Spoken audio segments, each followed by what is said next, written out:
Welcome back, everybody. Ready for another deep dive? Always ready. Awesome. Today, we're looking at something Uh-huh. I think really hits home for everyone. Gratitude. Yeah. We've got this excerpt from a Korean text. The title is, well, it's Korean, so RNAK. And it tells this really captivating story Yeah. all about illustrating this idea of gratitude. You know what I find so fascinating about this text? How it takes like a super ordinary life and connects it to these big ideas of gratitude and recognition. Okay, yeah. It starts with this guy, Nikolai. He was a church caretaker in London. Church caretaker. Yeah. Not exactly who you'd think of when you're talking about gratitude, right? Right. So what's the deal with him? What made him so special? Well, if you just looked at it, his life might seem pretty normal. Yeah. Spent years doing his job, cleaning the church, running errands, ringing the church bells. Uh-huh. But it was in those everyday tasks that he really showed his character. Okay, so I'm getting the sense there's more to this than meets the eye. Right. What was it about his work that was so impactful? So he would ring the church bells, right? Yeah. But he was so precise, so consistent. Okay. Londoners would actually set their clocks to his chimes. He became like a living timekeeper for the whole city. Huh. So it was about reliability, consistency? Well, and doing it in a way that actually touched everybody. I could see that. That kind of dedication, even to something small, really resonates. Yeah. It shows you the impact we can have, when we approach our work with sincerity, with purpose. Exactly. And this wasn't just a phase for him, right? Oh, no. He kept this up for years. This was his life. He raised two sons. They both went on to have successful academic careers, all while he was still devoted to the church. Even when his sons were like, "Dad, maybe it's time to retire," he wouldn't hear of it. He was committed to seeing it through to the very end. Makes you think about your own relationship with work. Definitely. Are we just going through the motions? Or are we trying to bring that same dedication, that purpose, even to the ordinary stuff? It's a big question. And you know Right. what? His story gets even more meaningful when you look at how it ended. He was on his deathbed, right? And it was time to ring the bells. Knowing this guy, I bet he wasn't going to let a little thing like dying stop him. You got it. He rang them. It's incredible. Yeah. Gathered all his strength, rose from his deathbed, went to ring those bells one last time, and shortly after, he passed away. Wow. Talk about commitment. His life, his death, it all pointed to this unwavering dedication. Absolutely. But the story keeps going, right? Oh, it does. Word got to Queen Elizabeth herself. No way. Yeah. She heard about Nikolai, about his life, his final act, and she was so moved. You know what she did? What? Gave him a place in the royal cemetery. Really? Huge honor for a commoner. That's amazing. And she bestowed nobility on his family, too. Imagine that. A humble church caretaker, someone who could have been totally overlooked, Yeah. gets that kind of recognition. It's powerful. It really shows the impact he had, not just on the people around him, but on society as a whole. Totally. It didn't stop there, did it? London literally shut down for his funeral. What? Businesses closed. Everyone was mourning. Seriously? Became a London holiday. Even the pubs closed. Wow. That's saying something in London. That's incredible. What a testament to the respect and gratitude they felt for him. It really shows you true impact doesn't have to be about grand gestures or fancy titles. It's the small things, the everyday actions, done with dedication and sincerity. Right. Nikolai's story just nails that idea. Completely. And it goes right back to that core message of the Korean text. Even seemingly insignificant work can have huge value when it's done with that dedication, that sincerity. It challenges us to find meaning, find purpose in what we do, no matter how ordinary it might seem. How many Nikolais are out there, Yeah. quietly impacting the world through their dedication and service? Right. But his story, it's just the beginning. This text also dives into how Thanksgiving has changed over time. Uh-huh. And it uses this really interesting parable to explain the complexities of gratitude. I think you'll find these next sections really thought-provoking, especially when we get to the parable of the prodigal son. Okay, I'm ready for it. And what it says about, being human. Nikolai's story, it's not just about dedication. It really ties into the whole spirit of Thanksgiving. Thanksgiving. Which is at its heart about gratitude. Right. And this Korean text, it actually explores how the meaning of Thanksgiving has kind of changed over time. Interesting. We all know it started with harvest festivals and celebrating abundance, but I'd love to hear how this text talks about its evolution. Yeah, so it points out this shift, right? From the Old Testament, where gratitude was mostly focused on a good harvest, to a more universal kind of thankfulness. Like back then, it was tied to the agricultural cycle. Yeah. But now it's more about gratitude for all sorts of blessings all year round. Makes sense. I mean, not all of us are farmers these days, but everyone has things to be grateful for, big or small, throughout the year. Exactly. And while that definitely broadens the scope, the text still emphasizes something crucial from the Old Testament. What's that? The importance of remembering those in need. Oh. Helping them out. It's like true gratitude isn't just about your own blessings. It's also about responsibility for others. That's a really beautiful way to look at it. It's not just about feasting and celebrating our own abundance. It's about sharing, extending that compassion to those who might not have as much. You got it. The text really stresses that connection. Gratitude isn't just words, it's actions too. So it becomes an active force, something that pushes us to reach out and make a difference. Exactly. And this actually brings us to a fascinating part of the text. It delves even deeper into gratitude with this parable, the parable of the prodigal son. Oh yeah, I've heard that one. But here's the thing.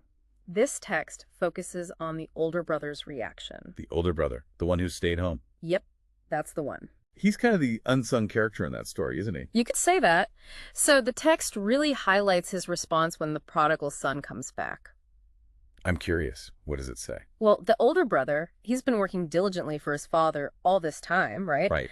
And then his brother, who just blew his inheritance, comes back and is welcomed with open arms. Yeah.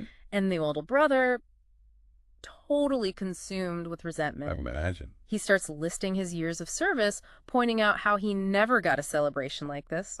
Angry that his brother, who wasted everything, is now being celebrated. Oh, man. That's a pretty human reaction.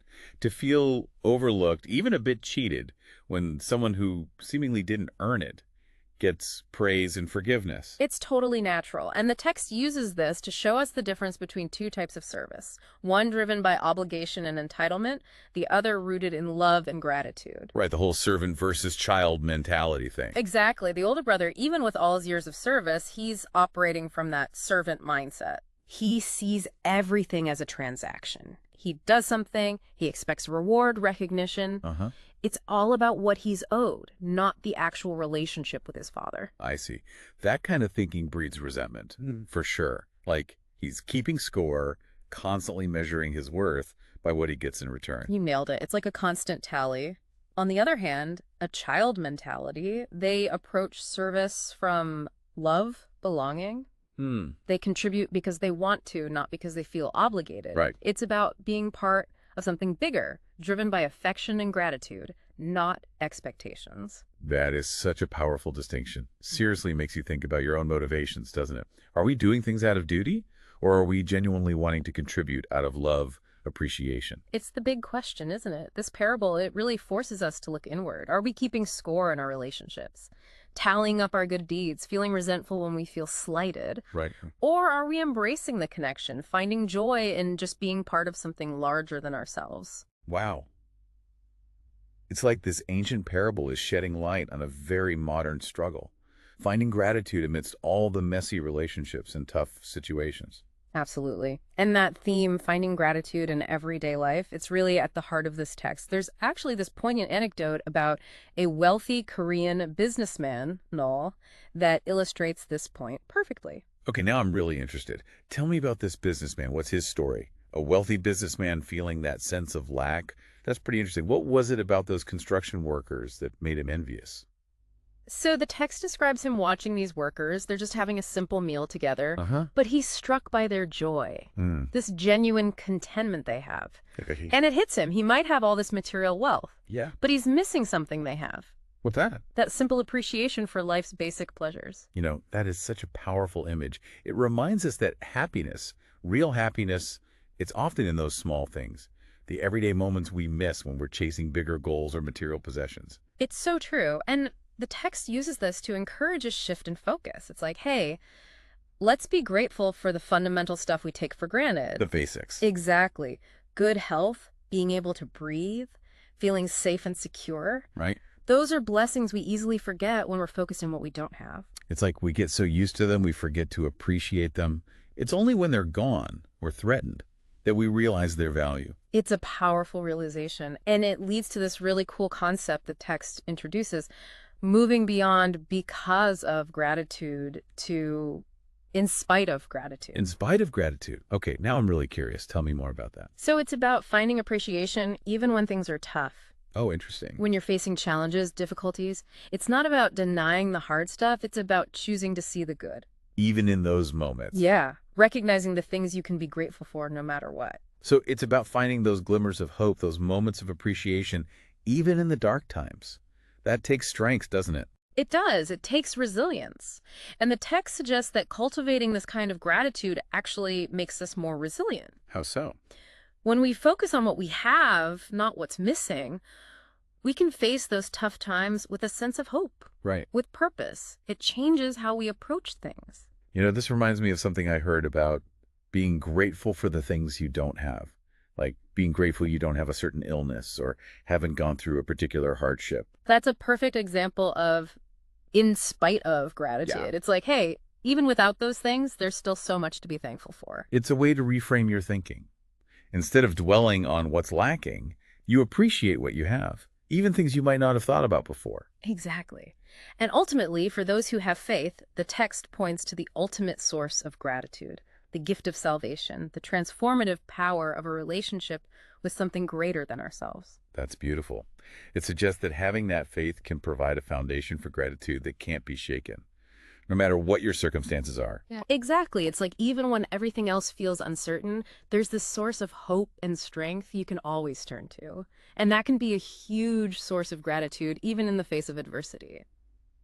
This has been such an insightful deep dive. I mean, we've covered heartwarming stories, how the meaning of Thanksgiving has changed, explored gratitude through that parable, and even learned about in spite of gratitude. It's been quite a journey. It has been a fascinating exploration. And I think the biggest takeaway is this.